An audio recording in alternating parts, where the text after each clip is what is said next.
కేంద్ర దర్యాప్తు సంస్థ సీబీఐ వైఖరికి నిరసనగా పశ్చిమ బెంగాల్ ముఖ్యమంత్రి మమతా బెనర్జీ చేపట్టిన దీక్ష మూడో రోజుకు చేరింది. రాజ్యాంగ పరిరక్షణ దీక్ష పేరిట మమతా బెనర్జీ నిరసన కొనసాగుతోంది. ఆదివారం రాత్రి 8:30 నుంచి దీదీ దీక్ష చేస్తూ ఉన్నారు. దీక్షా వేదిక నుంచే మమత పరిపాలనా వ్యవహారాలను నడుపుతున్నారు. మరోవైపు దీదీకి మద్దతుగా బెంగాల్లో తృణమూల్ కాంగ్రెస్ కార్యకర్తలు నిరసనలు చేపట్టారు. అటు మమతా బెనర్జీ దీక్షకు మిత్రపక్షాలు సంఘీభావం తెలిపాయి. బెంగాల్లో కేంద్రం చర్యను జగన్, కేసీఆర్ తప్ప అంతా ఖండించారని ముఖ్యమంత్రి చంద్రబాబు నాయుడు అన్నారు. పార్టీ నేతలతో సీఎం టెలికాన్ఫరెన్స్ నిర్వహించారు. అభివృద్ధిపై మాట్లాడలేకే జగన్ కులాల మధ్య చిచ్చు పెట్టే ప్రయత్నం చేస్తున్నారని మండిపడ్డారు. సామాజిక న్యాయం కోసం పాటుపడే ఏకైక పార్టీ తెలుగుదేశమని స్పష్టం చేశారు.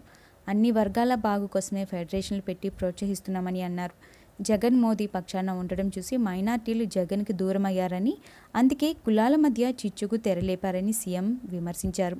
జగన్కున్న కులపిచ్చి ఏమిటో అందరికీ తెలుసన్నారు. తన చిన్నతనం నుంచే సామాజిక న్యాయం కోసమే పోరాడానని చెప్పుకొచ్చారు. ఫెడరల్ ఫ్రంట్ అని తిరిగిన కేసీఆర్ నిన్న ఎందుకు నోరు మెదపలేదని ప్రశ్నించారు. నిన్న పలానా సభలో ప్రజలు లేక బీజేపీ నేతలు దిక్కు చూశారని చంద్రబాబు అన్నారు. పశ్చిమ బెంగాల్ సీఎం మమతా బెనర్జీ చేస్తున్న పోరాటానికి మద్దతు తెలిపేందుకు మరికొన్ని గంటల్లో సీఎం చంద్రబాబు కోల్కతా వెళ్లనున్నారు. మమతా బెనర్జీ దీక్షకు సంఘీభావం తెలుపుతారు. కొద్దిసేపటి క్రితం మమతతో సీఎం చంద్రబాబు ఫోన్లో మాట్లాడారు. మరోవైపు చంద్రబాబు కోల్కతా వెళ్లే సమయానికి పలు జాతీయ పార్టీ నేతలు అక్కడికి వస్తున్నట్లు తెలుస్తోంది. ఈ వార్తపై మీ అభిప్రాయాన్ని కామెంట్ రూపంలో తెలియచేయండి. మీ అభిప్రాయం అనేది పెద్దగా అయినా చిన్నగా అయినా కామెంట్లలో పెట్టడం మర్చిపోకండి. ఎందుకంటే అది మీరు సపోర్ట్ చేసే పార్టీకి, మీరు సపోర్ట్ చేసే నాయకుడికి ఎంతో గొప్ప సేవ చేస్తుంది.